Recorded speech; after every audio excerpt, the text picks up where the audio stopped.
What's up, everybody? I'm Justin Baldoni, and welcome to Man Enough Mondays. As we've been getting ready for season 2, this crazy thing happened called COVID-19, and we realized that we weren't able to actually make a season 2.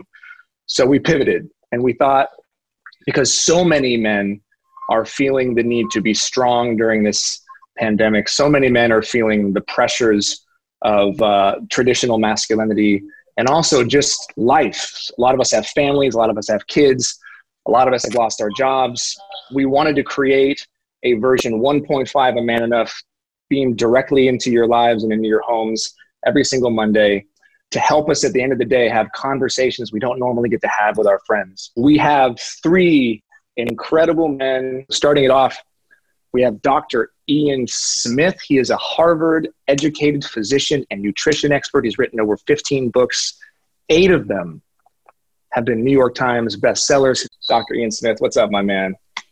Man, thanks for having me. This is awesome. Thanks for doing this. Thank you. Thank you. I love the Alice in Wonderland book there. Yeah, there you go. All right, next up, we have Dolvett Quince. He is a personal trainer and an author. He's another New York Times best-selling author. His book, The 3121 Diet, How to Eat, Cheat Your Way to Weight Loss, is available now. What's going on, Dolvett? What's up, Justin? Thanks for having me, man. It means a lot. Appreciate it. I'm so happy you're here. I am feeling like I should have something behind me that says that I do something, but I just haven't. Something. I have nothing. Seriously, what are you waiting on? You also have far bigger biceps than me. Speaking of bigger biceps, Boris Kodjoe, the man, the myth, the legend. He's an actor. You know him from ABC, Station 19, Love and Basketball, Soul Food, Last Man on Earth, Code Black. The list goes on and on and on. But his acting credits are just the tip of the iceberg because this is a family man. He's got, first of all, your family is crazy beautiful.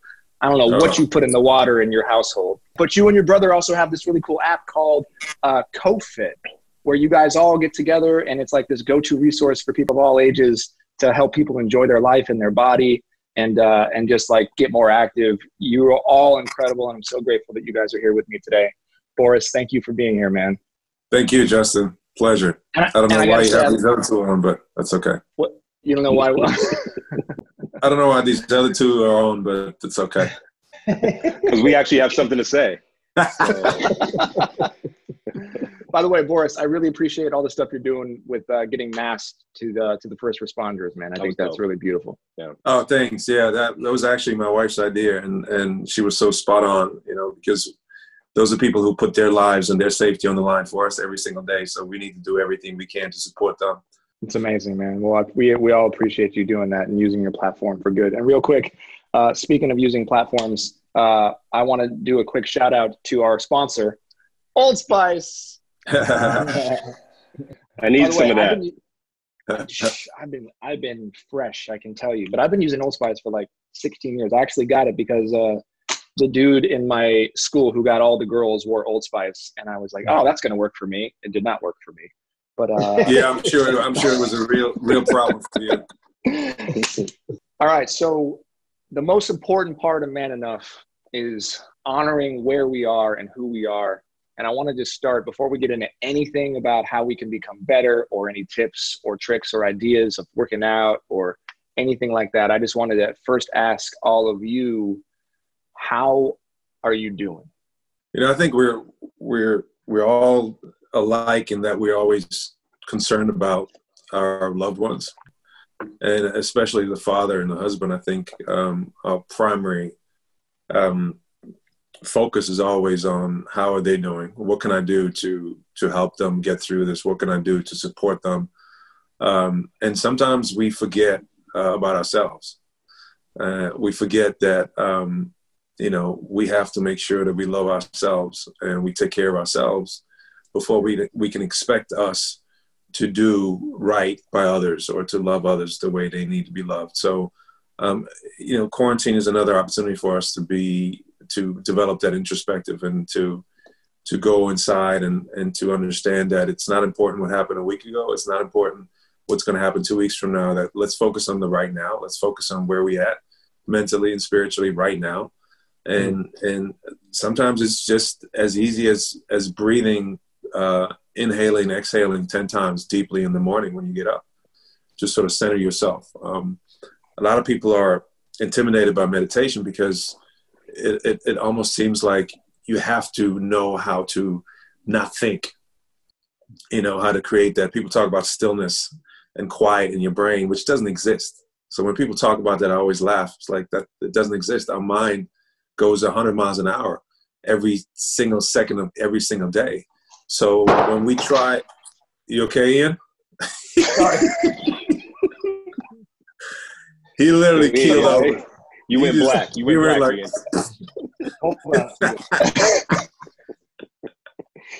Yo, that speech was too good. You were like, I can't take it. He just dipped out. Hilarious. Talk about the kids. Talk about the babies. Boris, it was so good, man. Seriously, I was vibing with you, dude. For any men watching that, maybe don't have a lot of experience with that, what are some ways that you mentioned 10 breaths in the morning, but what are some other ways that you kind of let your mind go free?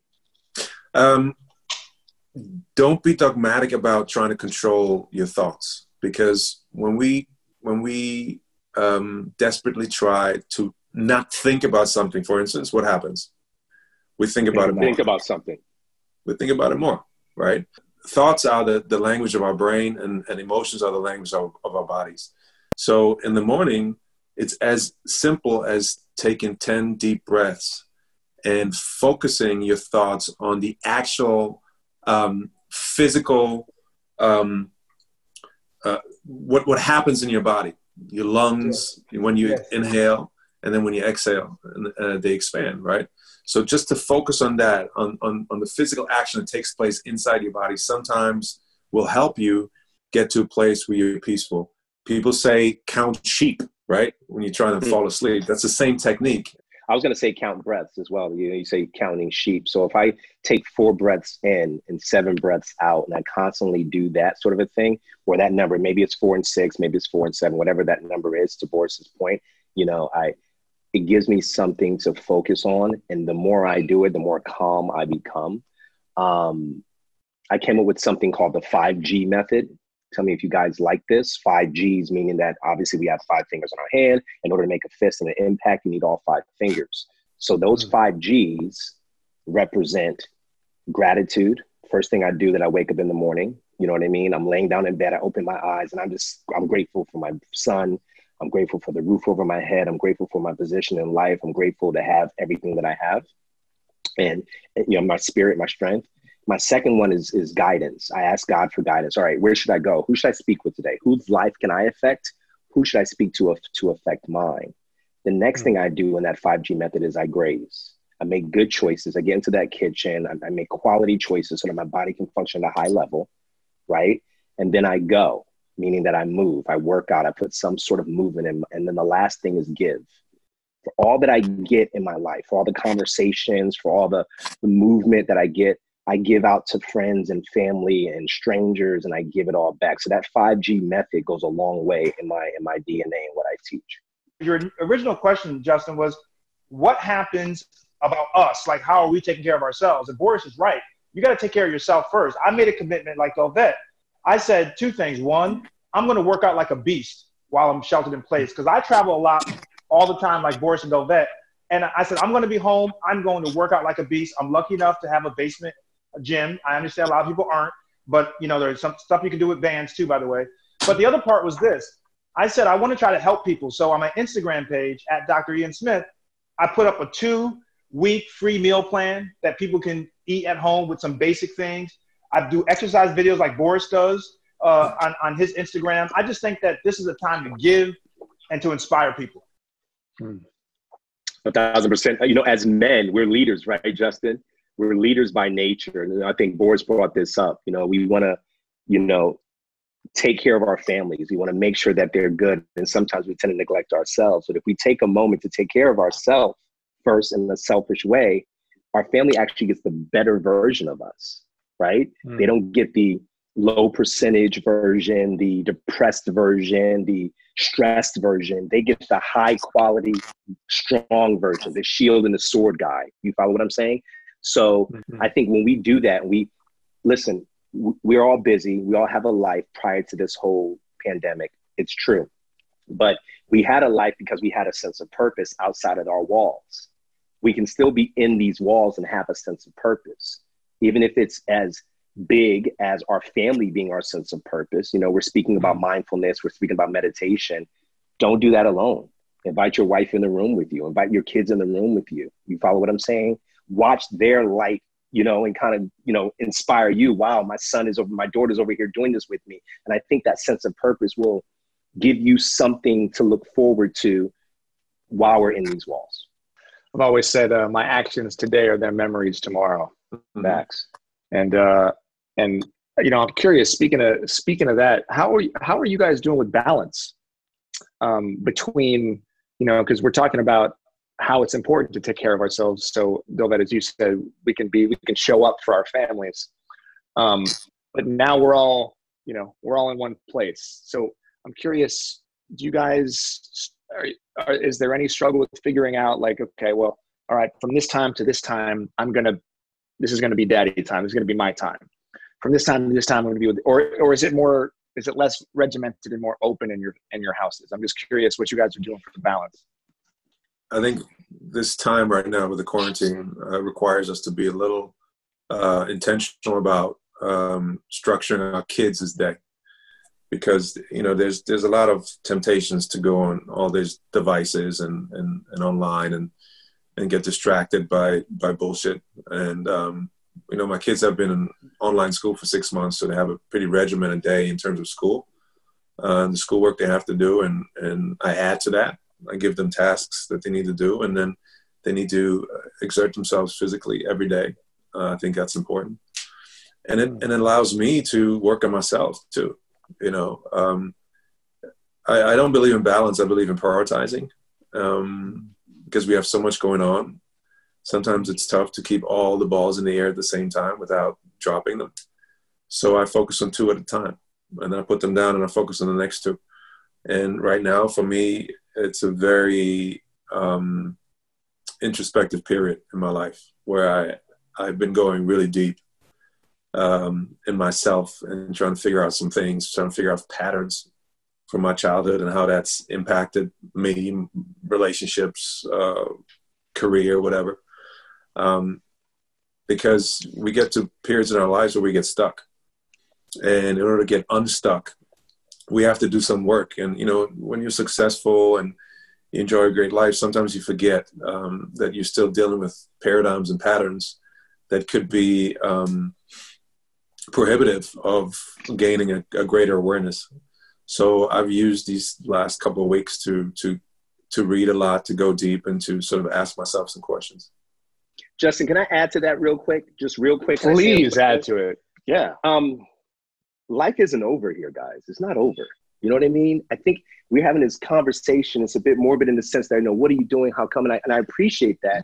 But at some point, we have to look at, we're still able to eat every day. We still have our mind. We still have our body. We can still move. We can still think. We can still have a sense of purpose, right? I mean, Nelson Mandela went to jail for God knows how many years and came out probably even more sharp than he was when he was out with everyone else. And there's so many other examples of people who have been put in situations where society has, you know, put them on the outskirts of life, but somehow, some way, they've still remained active here. You might take my life away. You can't take away my mind, right? Mm-hmm. That's a choice that I make, right? You can take all this outside stuff away and you tell me I can't, but I already come from I can't. I've been told my whole life I can't. I've been told my whole life I'd never be, right? So I have a leg up on that, right? So I already have the experience to, when all the doubters doubt, I do anyway, right? So we're okay. We're going to be all right. I feel like I'm in a master class with all three of you. I'm also trying to like not judge myself because I'm like, oh, I should be doing that. I should be doing that. Oh my God, the 5 Gs. This is amazing.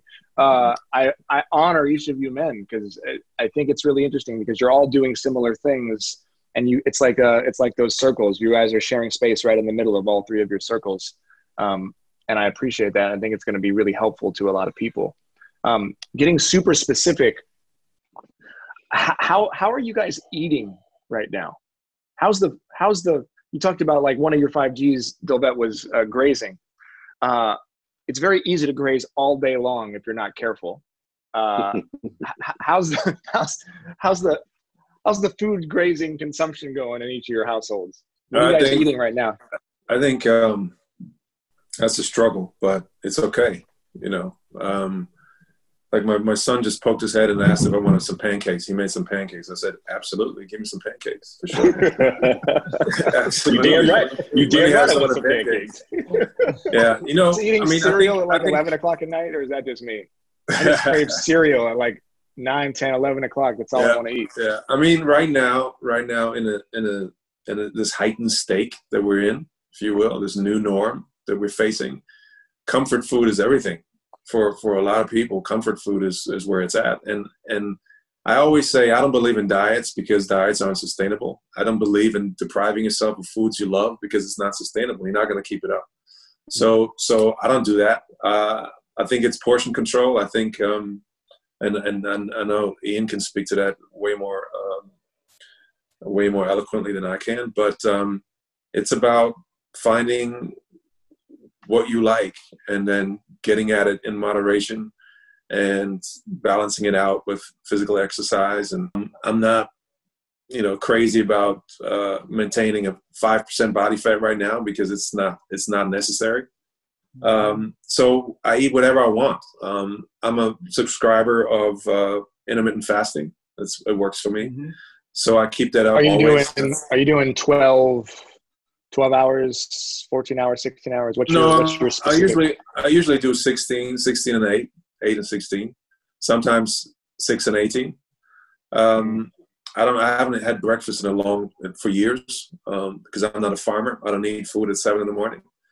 So that's what I do personally. My brother does it, and it keeps us. It's easier for you to be in shape when you do that. Yeah. You give your body a chance to metabolize the calories you've taken in and then work on your fat reserves after that before you put more food in your mouth. But, I raise my kids in a way that you got to find your way. There's not a lot of sugar in this house, no sodas, no corn silk, no corn syrup of any kind. High fructose corn syrup is the devil. But other than that, we eat a lot of greens. We eat a lot of. Every day we have green smoothies, kale and spinach, and we load it. I just want to say, pipe in here and say that the two operative words that Boris said are moderation and physical activity. If you eat almost, not everything, because I don't believe in sodas either, but if you eat almost anything in moderation, you're going to be fine. And if you have some level of physical activity, 30 minutes, 4 or 5 days a week, it doesn't have to be running sprints, but just something physically, you're going to be fine. And my whole mindset during COVID is it's not that I expect people to lose weight, though I'm a weight loss guy, so I would love it for people to lose weight. But even if you just maintained your weight, even if you stayed solid, that's a victory right now, right? It's all about how you approach this. So if you're able to get through this, because it's a tough time for everybody, and you keep yourself charged up, that's a win, no doubt about it. I don't necessarily agree in diet, but I do believe in discipline. I think we have to have discipline in our lives to some degree. Anyone who's successful in any area in their life, if you're financially successful, it's because of discipline. If you're physically successful, if you're spiritually, mentally, whatever category and bucket you drop it in, discipline is the core of it, right? So although I don't tell people that they don't have to, I don't tell people you have to eat perfect because there's no such thing as eating perfect.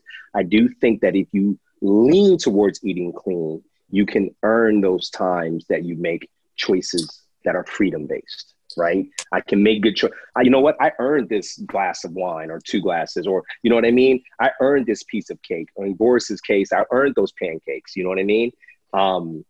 Definitely earned them. You definitely earned them, right? What do you guys do when you wake up and you just have a hard time getting out of bed? Because I know a lot of people right now are feeling the weight of what's happening. And again, it is affecting Boris, especially as you said, a lot of people disproportionately this virus has.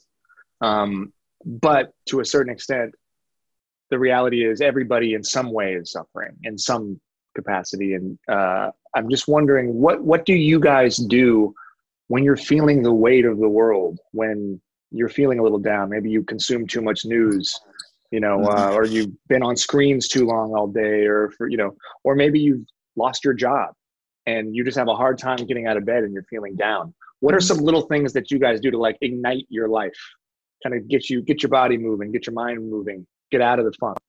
I think everybody has self-talk, right? It's the little voice that we hear in our brain that talks to us and that convinces us to do stuff or not do stuff. And I think that what helps in the morning, well, first of all, I don't touch any devices when I'm in bed. That's the deal I've made with myself, right? Because when you take your phone while you're in bed, you're going to be there for an hour and a half easily. But when you start scrolling, it goes really quick. And when we scroll and we look for likes and we look for text messages, we activate dopamine. It's that simple. And it becomes addictive, more addictive than even drugs like cocaine or alcohol. So it's really dangerous. So I made a deal with myself that for the first hour after I wake up, I'm not going to touch my phone. That's the deal that I made with myself. So I spend the first hour with myself, whether it's meditation, working out, yoga, breathing. Doing the 5G method. Doing the 5G method with my wife. Whatever it is, that's my first hour. But now in this situation that we're in right now, maybe an hour is too much. Maybe you make a deal with yourself and say 10 minutes, right? Let's stay off the stuff for 10 minutes. Let's start there. I believe in baby steps because, again, for me to be able to introduce some healthy habits in your life, it has to be sustainable. You have to be able to create a pattern, a habit. And you can only do that if it's realistic to your lifestyle, right? And everybody's different. Small wins. Small, right now, just even 2 minutes, 5 minutes. Start small. Like I had somebody come to me, this girl, and said, I have a really hard time. I cannot start working out. I cannot get myself. I don't have the motivation. And the motivation hasn't come to me yet. And I said, the motivation will never come to you because there's no such thing as motivation from the outside. You have to take the first step, and then the energy will do the rest. So I said to her, tomorrow, I want you to put on your sneakers when you get up, and that's it. And she said, what? I said, yeah, just put your shoes on, your sneakers, and that's it. And then take them off. So what that does is it gives her a sense of accomplishment.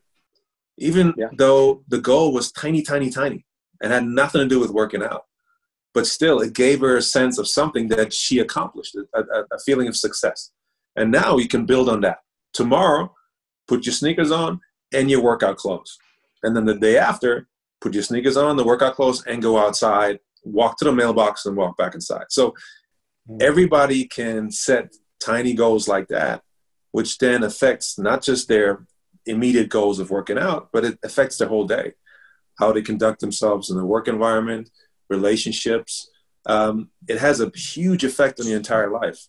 When we're in a slump, when we feel depression, when we feel sadness, when we're down on ourselves for whatever reason, those tangible things help us to get out of that rut and to create habits and patterns that help us move to the next level. What people have to understand is, hey, you know what? Sometimes you're having a bad day. It's okay to have a bad day. Everyone has a bad day. And now I'm a very energetic guy. I love the mornings. I'm out of bed before everybody. I put an hour and a half in before anyone even touches the floor because I love the morning space. But if some mornings I wake up and be like, you know what? I'm not feeling it. You know what I do? I stay in bed and I don't feel guilty about it. So sometimes you got to allow yourself to say, you know what? Let me sit here. Let me relax. Let me get my mind together and then go to the challenge. You guys are incredible. I want to wrap up because we've been talking about sound mind a lot, and the idea was sound mind, sound body. And I think that this has been perfect because the focus should be on the mind and the body follows. So for the second piece of this, as we wrap up, can you just give each some tips and tricks for like, at home hack workouts, like whether it's bands or push-ups or just something that anybody can do. Doesn't matter if you have a roommate or 3 roommates or, just what can we do to move our bodies that can help our minds right now? Get your heart rate up, doing some cardio, doing calisthenics, commit to a time frame. Let's say you do 2 minutes of that and then go to a major muscle group, be it your legs. Give yourself 3 minutes of that. 5 minutes is now complete. Go back and choose a different calisthenics, be it jumping jacks, be it air jumping ropes, be it A jumps, and then find another major body part, for example, back or chest, and do that. Go back and forth in 5-minute intervals. Next thing you know, your entire body is complete. You're raising your heart rate up, you're doing cardio, but you're also working major muscles and also including minor muscles towards the tail end of that routine. I would say real fast, some great at-home things that I tell people is, number one, try to purchase resistance bands. You can order them online.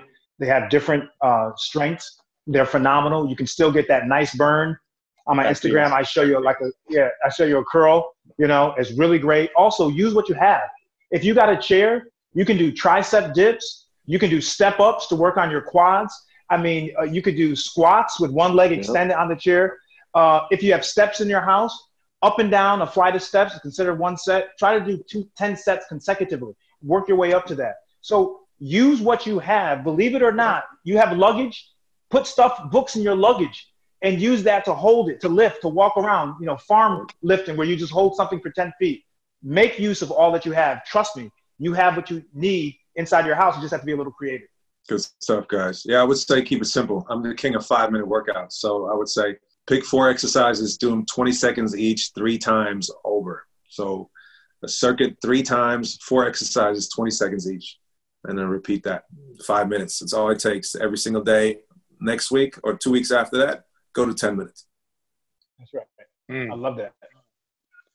You guys are incredible. I just want to know before we leave, what are each of you up to next? What's coming out? What can people look forward to for each of you? Well, look out for the Posen Network that's going to be launching in 2 weeks.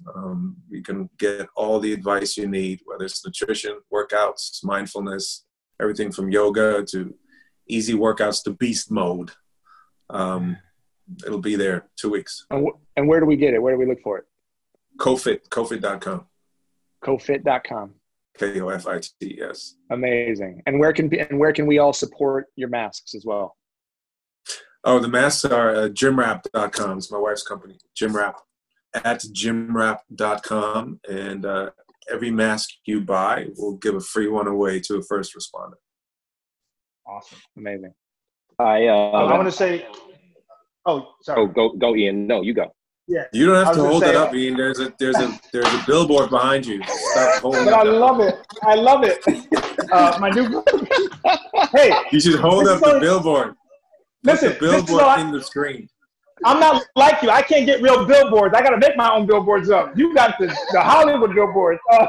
My new book, Mind Over Weight, is out. It's a great read. I do a novel every fall. So I have a new novel coming out. I write mysteries and thrillers. It's called The Unspoken.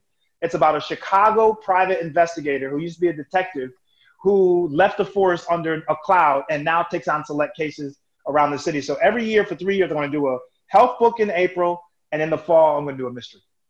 Did you just say you do a novel every fall? Yes.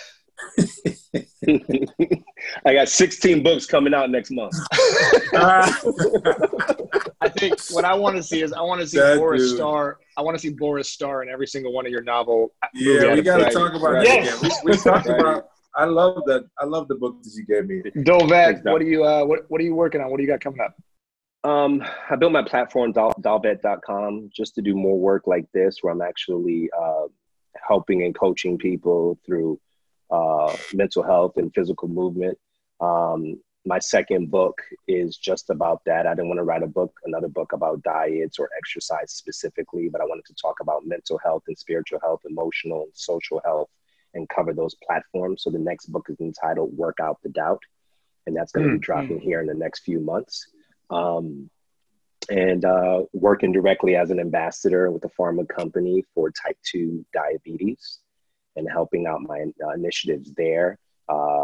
My adopted mother passed away with type 2 diabetes, so it's something very personal to me where I can help that category specific. So I came up with a workout for people living with type 2 diabetes called D-Fit. And you'll see me on Station 19 and also 16 other books that I have coming out as well. Oh, my fault. That's them. That's them. That's them. That's my fault. That's my fault. I love my brothers, Joe. I love my brothers. This has been amazing. I so appreciate all of your advice and your humility and your groundedness. It's been super helpful for me. And I appreciate it. It's not always easy to be in the presence of three men as great as you and not compare myself. So I've had to take a breath as each of you are talking and be like, oh wait, it's okay. I'm okay that I'm not doing all those things right now, but I can find my way into it. And each of you have inspired and motivated me to be better. And I'm sure you've done the same for our viewers. So I appreciate you guys taking the time, because as we know, as you said, Dr. Ian, time is short for everybody. It's our most valuable resource. It's our most valuable asset. You got to spend it wisely. And that's why I'm going to get off and I'm going to go spend it with my family. So I appreciate you all. Thank you to Old Spice and Procter & Gamble, our sponsors. And we'll be back next week with a new conversation, Sound Mind, with mental health experts and a guided meditation. So I appreciate you guys. And if anyone wants to train me on one of your lives, I want to jump on. Tomorrow morning, 9 a.m.